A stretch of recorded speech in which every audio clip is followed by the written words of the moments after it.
আসসালামু আলাইকুম প্রিয় আঙ্গুর প্রেমী বন্ধুরা, আশা করি আপনারা সবাই ভালো আছেন। তো বন্ধুরা, অনেক দিন পর, অনেক প্রত্যাশা, অনেক যত্নের পর আমার আঙ্গুর গাছের বর্তমান অবস্থা নিয়ে আপনাদের সামনে হাজির হলাম। যেই গাছের কী পরিচর্যা করছি, কীভাবে যত্ন করছি, আর কীভাবে এত সুন্দর ফুল আসলো, সেটাই আমি আপনাদের সঙ্গে আজকে আলোচনা করব। বন্ধুরা, আমার গাছের আপনারা দেখেছেন যে যখন আমরা এই জায়গা থেকে কাটিং করেছিলাম তখন 2 থোকা আঙ্গুর এসেছিল। আর এই সময় তো আঙ্গুরের সিজন।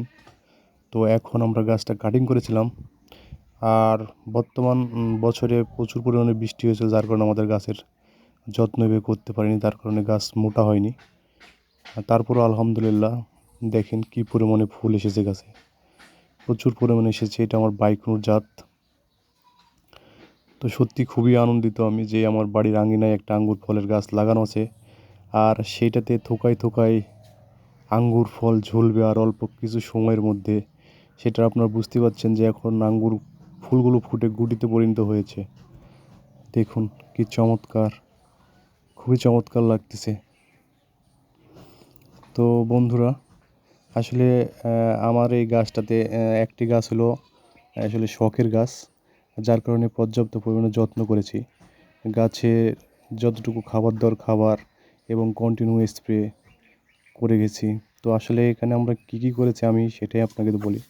তো গাছের গোড়ায় যেটা করেছি, যে পর্যাপ্ত পরিমাণে আপনার যে খাবারগুলো লাগে, পটাশ, টিএসপি, আপনার ম্যাগনেসিয়াম সালফেট, হিউমিক অ্যাসিড, জীবসার, তারপর হচ্ছে আপনার বোরন, গোবর সার পর্যাপ্ত পরিমাণে দিয়ে খাবার দিয়েছিলাম গাছে। এখন পর্যন্ত আর কোনো খাবার দিইনি। গাছের গ্রোথ মোটামুটি খুব চমৎকার আছে, ভালো আছে, যার কারণে কোনো খাবার দিইনি।